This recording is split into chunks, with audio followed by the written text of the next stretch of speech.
Markets Weekly Up.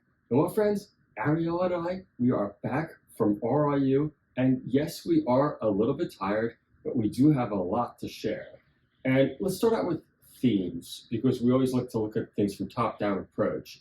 And one of those big themes we did notice was the developer versus explorer theme, especially in gold. And specifically, those companies that are in the development mode, they are cashed up, they have a strong balance sheet, and a very clear pathway towards production, which of course means cash flow. And this was a theme that we saw there for sure. And Ariella, what did you notice? Yes, Greg. Well, similarly, I noticed that a lot of the smaller companies that had booths also had cash. And with many of them starting their exploration programs in the coming months, most of them starting in March and April, it's really positive to see that they've got cash to actually get their drill rigs going and get some results out there. So it's very exciting. All commodities we were looking at, gold, copper, silver, all the usuals. But as well as that, I actually noticed a few of the smaller companies there that had tin and tungsten. KOB was one that I was speaking to that sounded quite interesting, with a uranium deposit as well next to Boss Energy. CRS, another one, that's actually more gold, but they do have niobium as well. Those companies both with cash ready to start drilling, and there were many others like that. Right, and you mentioned there, Boss. Well, another South Australian company that looked very interesting was Indiana Resources. A big shout out to you, Matt. It was great to have a conversation.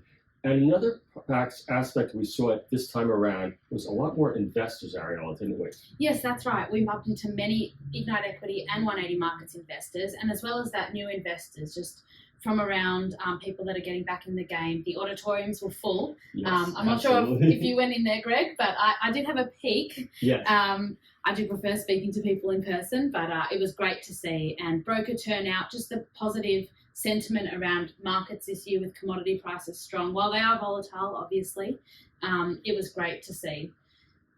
But here at 180 Markets, there's always people on staff. And Ariella, speaking of that, maybe just touch on a couple of the capital raises this week. Yeah, definitely. So obviously we were sending out capital raises this week. The market never sleeps. A couple worthy mentions. REC, one I was just having a look at this morning. They're trading extremely well since their placement. They put in a gold project in there. They did a capital raise for $3.75 million at 1 cent, which was a 55% discount to the last close. It was a very low market cap, so probably close to a shell. And they're also offering a $2 million rights issue to existing shareholders.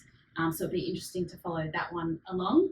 ELT, one that we were all speaking about at the conference, and speaking of tin as well, L1, they took a 19.99% stake in the company, $29.5 million with BW Equities. And I have to add to that also, Elementos, L1, you're finding out what I already know, because thankfully I've been a shareholder in that for a while. Well done, Greg. And yeah, Metals X, they've usually funded the company, so I think it was a bit of a surprise to see L1 coming in and Metals X not participating at all. AR1, another one we had on the platform, they raised $65 million, a $15 million cornerstone from QJC Fund, that was at 9 cents, and also SMI, another big raise this week, yes. 130 mil on the platform as well, 90 cents a share there. So that one has been a big turnaround since about 5 years ago. I was just Incredible. saying before, I spoke to the company when they were trading around 11 cents. So to see them raising at 90, it's fantastic. Right. Well, everybody, thank you. Thank you for all the people that we did see this week, and we will be back with you next week. We appreciate everyone coming up to us and coming to say hi. So please do if you see us around. Bye-bye.